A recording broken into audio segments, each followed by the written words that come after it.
Mack Rhoades, Baylor Director of Athletics, with us. Craig Smoke, Paul Catalina, and David Smoke on 365 Sports. Mack, thank you very much for your time.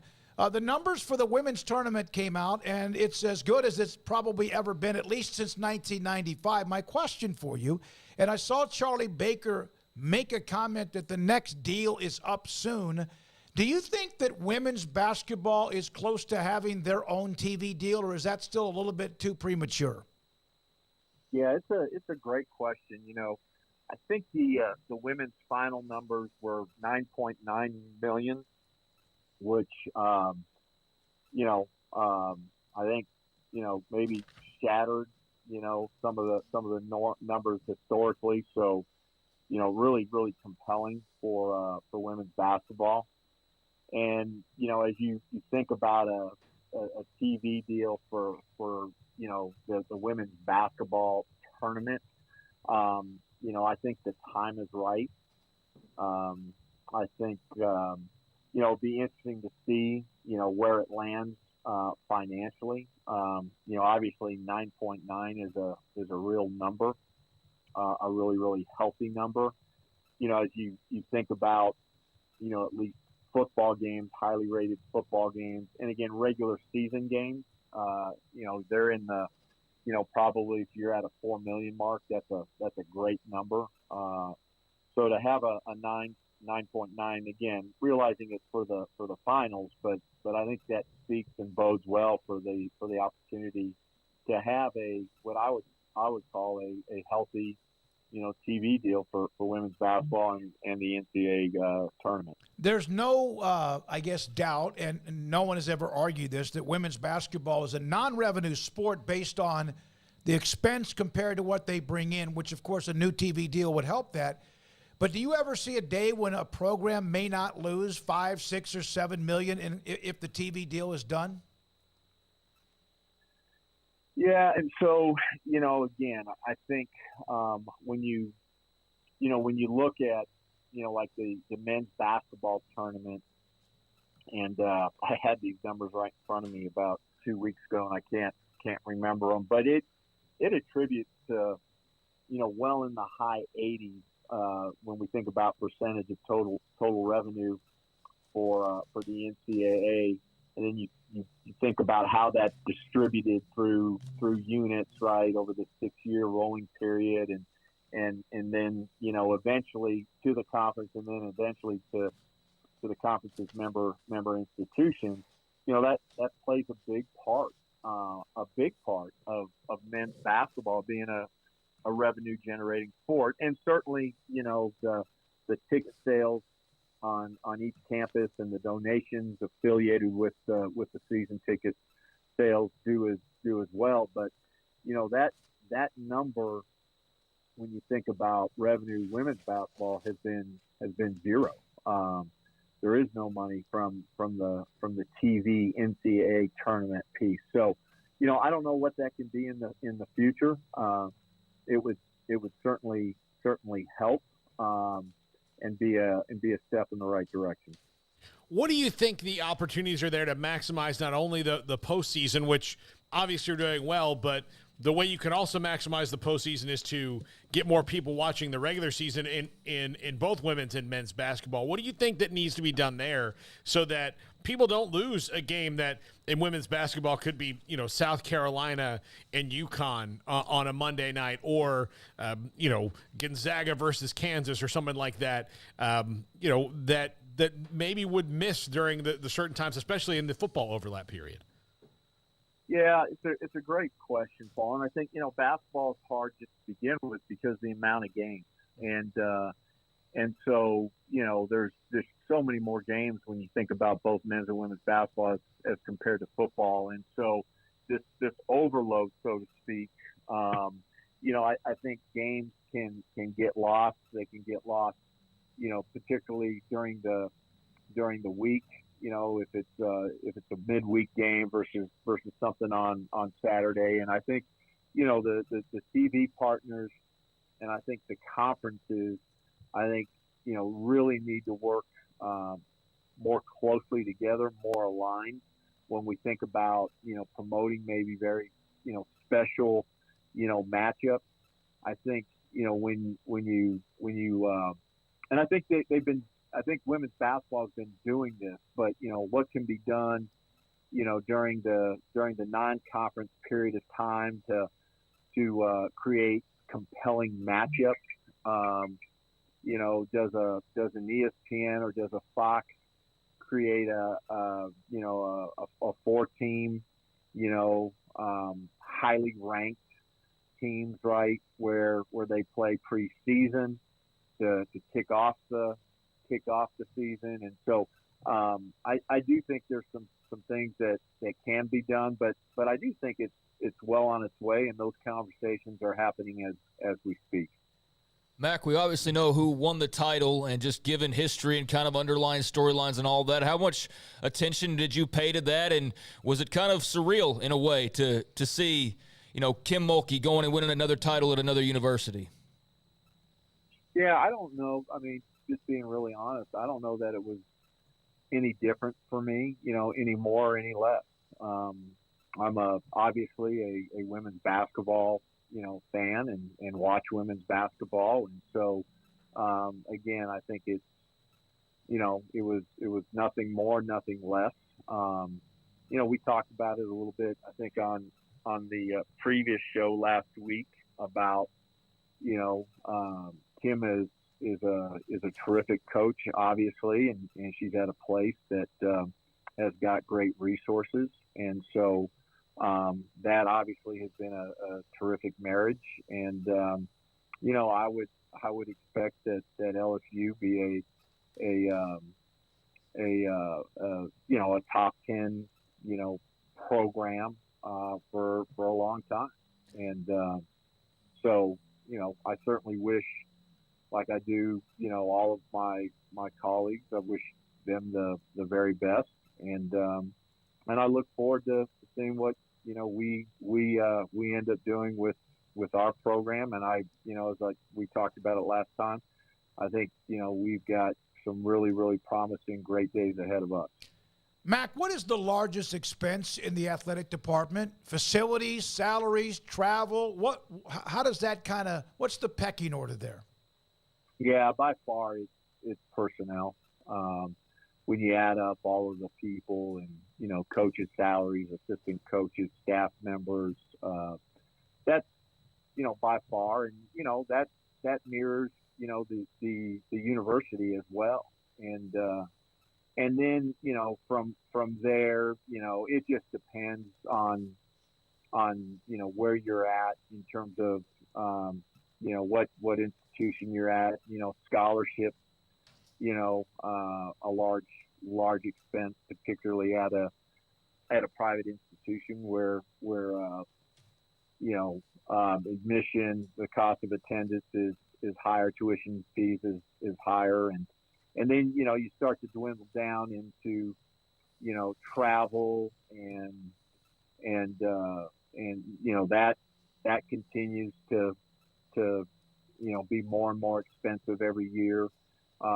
When you think about just inflation, and now when you think about adding the 4 teams that we're adding, and so that's another expense. Debt service can also be a fairly healthy expense. Utilities, another one. So there's quite a few of them. Mack Rhoades, Baylor Director of Athletics, with us on 365 Sports. So there's been a couple of players this week from Scott Drew's roster who have transferred, at least entered the transfer portal, L.J. Cryer and Dale Bonner. Is it now to a point, no matter who you are, what you've done, whoever the coach might be, that you're almost your head's on a swivel when it comes to knowing your roster or maintaining a roster? Yeah, I think you described it accurately. Scott and the staff, all of them do such a great job in terms of culture, developing, our young men in a really complete way. When we think about our 4 pillars, et cetera, certainly developing them on the basketball floor. But, what's hard to control, and this what makes it so difficult, is the outside influences. and all of the different people that are in the heads of our student athletes right now, and you combine that with the intersection of the transfer portal and at least your first time transferring, not having to sit out, and then that intersection with name, image, and likeness, it makes it really hard, and I think everybody throughout the country is experiences this, and I think everybody's frustrated with it, and it feels a little bit like professional sports and free agency, and almost every year now, what's the roster going to look like, and how many new players, and it's difficult, and I think somebody like a Dale Bonner and wanting to maybe play instead of 25 minutes, maybe play 35 minutes a game, and LJ, again, both of those great young men, LJ wanting to now maybe all of a sudden play a different spot at the at the guard position, point guard, etc. So there's so many things going on, and a lot of it is out of control of the head coach and the staff. Mack, you've mentioned Scott Drew's culture and that he's built.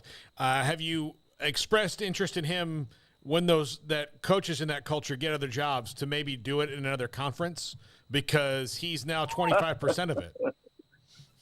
Yeah, I mean, it's just interesting, and it's really hard, I think if you sat alone with Scott, he's really happy, genuinely happy and proud of, Jerome and Grant, but it's also, really, really hard to compete against people that, are your brothers and you've mentored, and they certainly, those two know so much about, our program and how we do things. And so, I think both Scott and I would prefer, that if we have a staff member, that you go be a head coach in another conference other than the Big 12. And I think we even talked about this, that even in our assistant coaching contract, when they have to buy their way out of the contract, or that institution that they're going to has to buy their way, we have a higher multiplier. It's much more expensive if you're leaving and going to a place within the conference. And so, maybe we even need to double down even more on that. And but we've been careful to, hey, if you want to go be a head coach anywhere else other than the Big 12, then that buyout is, we're happy for you, and you go, and that buyout is minimal. But if it's within the Big 12, we're still happy for you, but it's gonna cost that institution some additional money. I guess I'm naive on this. I did not know that there were some buyouts for assistant coaches. Is it like an assistant head coach, or is it a coordinator, or is it for pretty much anybody? We do it for all of our, I'll say this in general, there'll be some one-offs, some nuances to it, but in general, if you're an on-field coach, on-floor coach, you're going to have a buyout, and it's vice versa, and this really, specifically, speaks to the coaches that are on, assistant coaches that are on multi-year contracts. If we're going to give you a multi-year contract and you want to leave early, then, it's a two-way street. And so, it's something that we've been very intentional since I arrived here, at Baylor, and look, our head coaches get it, and they absolutely support it. The Big 12 announced today, and it's just a constant deal. This is now a business summit. Each school will have a representative sometime in May during the Big 12 baseball tournament. It's just like something that comes out almost like an IV drip weekly through the Big 12 conference. Does this have the footprint or fingerprint of Brett Yormark, or is this something that was already out there? No, this has this is the footprint of Commissioner Yormark and the staff, and the purpose is how do we get better? How do we just get better in all areas? And when you think about event management and some of the incidences that we've all experienced, not just within the Big 12, but across the country, and fans on the field, fans on the court. How are we doing that? What are best practices? How can we be best in country when we think about protecting, our student athletes, our teams, our fans, all of that? Then, extending that into marketing and fan engagement. And so to be able to bring people together one place and share ideas,